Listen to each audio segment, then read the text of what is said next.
When it comes to balancing chemical equation, most students know how to do it, but they feel so terribly scared. They are scared and it's terrible. Because imagine you know how to do something, but you feel you cannot do it. I'll be using some simple examples to explain balancing chemical equations to you really quick. If you look at the image we have on the screen, we have two boxes on my right and two boxes on my left. And when it comes to mathematics, the equal to sign basically means that what you have on your left is the same as what you have on your right. But if you look at the illustrations on the screen, that is hardly true, because if you look at the big or the first square, we have 6 blue circles in the first one, and the second circle has 5 blue circles. And then they are saying that this is equal to 4 blue circles plus 3 blue circles plus 3 green circles. That is awfully far from the truth. Yes, awfully far from the truth. Because if you have 6 plus 5, that gives us 11. But 4 plus 3 gives us 7. So what is on the right is not equal to what is on the left. So as a smart student as you are, if I ask you to balance the number of circles in what is on the right and what is on the left, I know you know what to do. Because if you look at the blue, there are 6 on the right and there are 4 on the left. So what you do, you just add 2 to make it 6, right? And the green, there are 5 on the left and there are 3 on the right. How many is missing? 2 is missing, right? So you add 2 again. So now I have it balanced. So when we add the total 6 plus 5 is what? 11. And then 6 plus 5 on the right is also what? 11. So what you have basically done is you have balanced out the number of circles on the right and on the left. That is the same thing you do when it comes to balancing chemical equation. I think I'm even done with explaining it. Now you get the idea of balancing chemical equation. Balancing chemical equation simply means make what is on the right the same as what is on the left. So for example, we have FeS2. There is ion in that which is Fe, which is on the right, and we also have ion on the left. Check the number of ions. Do we have 2 and 2? If they are equal on both sides, fine. So you just do the same thing for each of the elements. That is what we refer to as balancing chemical equations. Finish. But there is something about equations you have to understand. The FeS2 plus O2, what is on my right? Yes, I don't know whether that's your left. That is what we refer to as the reactants. And what's on your left is known as the product. So for example, 1 plus 2 equals 3. The 1 and the 2 are known as the reactants. Then the 3 is the product. So I think you get that. So we have reactants combining to form the product. So now we have to check whether the individual elements are equal on both sides. That is what balancing chemical equation means. So let's pick this example. So let's start by balancing the metals, which is ideally the thing to do. When you have chemical equations and there are metals, try to balance the metals first. So we have iron on the left and the right. So look at this, FeS2, O2. So let's start. Let's look at the iron. Take a very close look at the iron. Fe, there is no subscripts, and there is no number that comes before the FeS2. It is only FeS2. So the Fe, there is no subscript, meaning the subscript is 1. Now on the product side, we have Fe2, the subscript is 2. So how many ion atoms do we have here? For the reactant side, we have 1, and for the product side, we have 2. So automatically, you can see that this is not balanced. Because you have 1 and 2, they are not equal. So it's not balanced. How do we balance them? Now take note of this. When we're looking at the boxes and the circles in them, what we did was we checked there are 6 blues here and there are 4 here. So we added 2 to it and balanced it. But when it comes to chemical reactions, if we want to balance what is on the product and the reactant side, we do not add numbers. For example, we have 1 of ion and 2 over here. Say, okay, to make it balance, let me just add 1. So that's 1 plus 1 will give us 2. Yeah, it might sound smart, but not smart enough. Why? When it comes to balancing chemical reactions, we do not add, we multiply. So for example, we have 1 of ion on the reactants and 2 on the product. So you ask yourself, what do I do to 1 to get 2? What do? That is, you multiply the 1 by 2. So 1 times 2. So you always multiply. So 1 times 2 will give you 2. So by multiplying the ion on the reactant side by 2, you will make it equal to what is on the product. So now you can see we have 2, 2. Now that 2 you use to multiply the number of ions on the reactant side, that 2 will be used to multiply the whole compound here, which is FeS2. Now take note, the value you use, or the factor you would use to multiply, to balance the two sides out, you use that factor, you write it in front of the compound, like we see here. You will not write it as a subscript of the ion, like you end up as Fe subscript 2. No, that's you just use to multiply the whole compound. I think that is clear. So we are done balancing the ion. Check the ion on the reactant side is 2, the product side is 2. Gotcha. Let's move on to the next element. You have S2,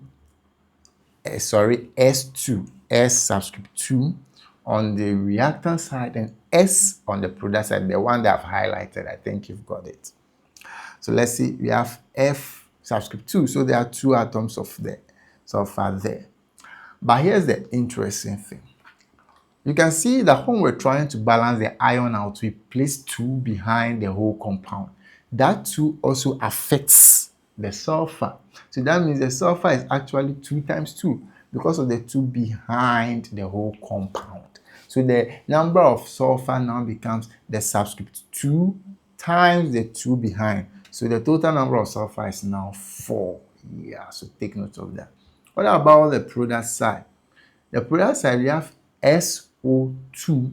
The S is subscript 1, is not shown. There is no number multiplying the whole compound, meaning the sulfur on the product side is only 1. Do you get that? So now we have reactants. Number of sulfur for the reactant 4. Number of sulfur for product is 1. So you have 4 and 1. What can you do to 1 to get to 4? Don't tell me you just do 1 plus 3. It's not that right. I remember you multiply. So what can you multiply with 1 to get 4? It's automatically multiplying the 1 by 4. 1 times 4 gives you 4. So now 4 here, 4 here, back, back, back, back. You are done multiplying the sulfur. This is called back, back, back movement. So therefore, you use it to multiply the whole compound, SO2. So now we have 4SO2. Good, so you are done balancing the sulfur.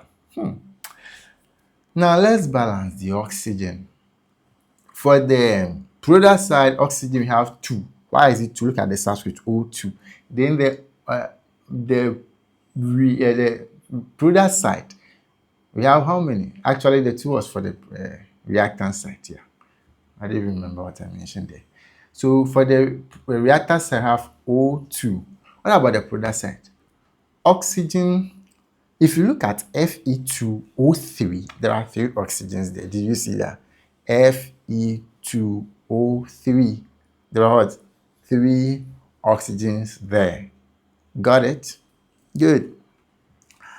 Plus, if you look at SO2, there are 2 oxygens there. But that 2 oxygen is multiplied by 4. Please follow me. Good. So 3 in the FeO3 and total of 8 oxygens in the SO2. Why is it 8? Because you have 4SO2 subscript 2 times the 4 behind gives us 8. Now 3 plus 8 gives us 11. So now the reactant side, we have 2 oxygen atoms and the product side, we have 11. So 2 against 11. So the question is, what can you multiply by 2 to get 11? 2 times what will give you 11? Yeah, for this one, I know, like 2 times what? No, 2 times 11 gives us 22. 2 times 5 gives us 10. So look at what we are going to do. We are going to multiply the 2 by 11 divided by 2. Yeah. So one thing you should keep in mind when it comes to oxygen, most of the time when balancing them in this order, where you have an odd number and you have 2 like this, just pick the value you had at the total number of atoms of oxygen at the product side and divide it by 2 and use to multiply. Basically, that's what you do. Wow, look, let me show you something. 2 times 11 over 2, that 2 cancel 2. So now you are left with 11. You see, so that means the oxygen at the product and the reactant are now equal. So that means this 11 divided by 2 be used to multiply the oxygen atom. Then you have balanced the oxygen. And actually, this chemical equation is balanced. You are done balancing the chemical equation. Well done if you followed me to this point. But we don't want to see fractions inside. So what do? We can take out the fraction by multiplying the whole equation by 2. Because see 11 divided by 2, you don't want that fraction there. So if you multiply through by 2, we'll cancel out that fraction because it's 11 divided by 2. So that 2, we want to cancel it out. So now, if you multiply this whole chemical equation by 2, this is what you get. You get 4 FeS2 plus 11O2 going into 2Fe2O3 plus 8SO2. Take your time. 2 times 2 gives us 4, and 2 times 11 over 2 gives us 11, and 2 times 1 behind it gives us 2, and 4 times 2 gives us 8. So this equation is balanced. Sweet. It's perfectly balanced. Should we end here? Yeah, no. One more example. Okay, this one I leave it to you. Just do it. Pause the video. What did you get? You can pause the video and come back when you are done. What did you get? So Al, aluminium plus hydrochloric acid, HCl, giving us aluminum chloride plus hydrogen gas. So you see, this reminds me of properties of metals, that they react with acid HCl to give you hydrogen gas. So this is the hydrogen gas being produced there. So let's balance it. So let's start with the metal here. The metal here is aluminium, Al. How many aluminium do you have on the product and the reactant side? There are 1. So for the aluminium, we have nothing to do. We have Al in the reactant and AlCl3. The 3 in front of the Cl is affecting only the Cl. It has nothing to do with the Al. Good. If it was behind the whole compound, that's going to have something to do with the Al. So Al, 1. So let's forget about that. But let's balance the hydrogen. The hydrogen on the reactant side is 1. You see that HCl is there's only 1 hydrogen there. But the hydrogen on the product side is 2. Do you see H2? So there are 2. So 1 against 2. So what do? That 1 times 2. You see? So now I have 2. So we have balanced the hydrogen. Now, for now, we've balanced it. So let's multiply it by 2. So now aluminum is 1 at the reactant, 1 at the product. Hydrogen is 2 at the reactant and 2 at the product. Perfect. We are left with only chlorine to balance. So how do you balance the chlorine? Let's look at the number of chlorines on the reactant. Chlorine, we have HCl. The L is this. The Cl is only 1, but that 2 behind it, that 2 behind the HCl is affecting the chlorine also. So that means we have a total of 3 chlorines, right? We have a total of 2 chlorines. Good. So 1 times 2 gives us 2. What about the product side? AlCl3. So that means there are 3 chlorine atoms there. So you have 2 and 3. Now, how can we get to a common number for both the reactant and then the products? check to see these two numbers, the 2 and the 3. What number can you multiply with 2? And what number can you multiply with 3? So that after multiplication, the two values will be the same. Or in other words, what is the least common multiple for 2 and 3? The least common multiple for 2 and 3 is 6.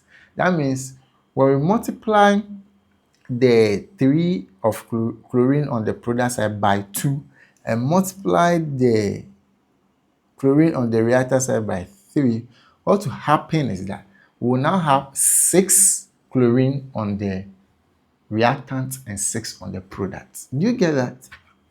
Please don't get confused. The whole idea is you want them to be equal. So let me go back a little. We have 2 chlorines on the reactant and 3 on the product. Good. So you want them to have the same value. Maybe they should have been 2, 2, then you're okay. Or 3, 3, then you're okay. 4, 4, there. But now it is 2 and 3. 2 and 3, there is no number you can multiply by 2 to get 3. So what do? You check the two values. What is their least common multiple? A multiple that is common to the two of them, 2 and 3. And their common multiple is 6. So you want to convert the chlorine on the product and the reactant, both of them to get to 6, 6. How will you do that? You multiply the 3 by 2 and multiply the 2 by 3, so that will be 6, 6. So this is what it means. That 2 you use to multiply AlCl3. So now if you check the chlorine on the product side, it is now 6. Now let's check the chlorine on the reactant side. In HCl, it is 2. So you have 2 HCl. But remember, if you multiply that 2 by 3, so that 3, use it to multiply the 2 behind the HCl. So now it becomes that 2 times that 3 becomes 6. So the 2 HCl has to change to what? 6 HCl.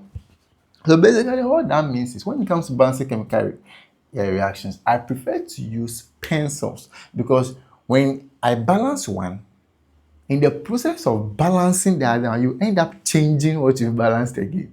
Let's look at that. Let's wipe what you have on the screen. Now look at this. When we tried balancing the chlorine, we've changed the hydrogen. Good. Look at. Initially, we balanced the hydrogen, but now the hydrogen on the reactant side has now become 6, because now 6 HCl. So you have to balance it all over again. So there are 6 on the reactant side, but there are now 2 on the product. Initially, when we balanced it was 2, 2. We thought we were done. But when we try balancing the chlorine, we've changed the hydrogen. So it's now 6 on the reactant and 2 on the product. But this is simple. There's a way to change 2 to 6 by multiplying by 3. So that 3 times the hydrogen gas. Got it? Yeah. Good. Please don't get confused. Take your time, watch this video again and again and again and again, because this is how to balance chemical equations.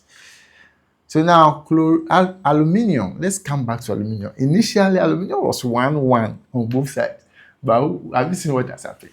It has become 1 on the reactant, but on the product it has become 2. Let's see. So 1 aluminium on the reactant and 2 on the product, because of the 2 we used to multiply. But we can do something to 1, that is multiply 1 by 2, that gives us 2. So that we put it there. We are done. The equation is balanced chemical equation. But let's check through. Aluminium is 2 on the reactant, product 2. Now let's move to hydrogen. Hydrogen is 6 on the product, on the reactant. How many do you have for the product? 6. That's 3 times 2, 6. Chlorine is 6 on the reactant. How many do you have on the product? 6. 2 times 3, 6. Perfect. This is how chemical equations are balanced. If any kind of question comes in your final exam, please take your time and go through these steps systematically. And I believe you find it so easy. So all the best in your final exam. If you haven't subscribed to Learners ADS, kindly subscribe to it. Give it a like. Share this video with a student you know will benefit fully from lessons like this. We want serious students. Only serious one. We don't want someone who will just come and pass by subscribing without watching lessons that we upload later. So serious students only. That's my disclaimer. Good. So what do I have to say? See you in our next lesson. This is Learner's Aid.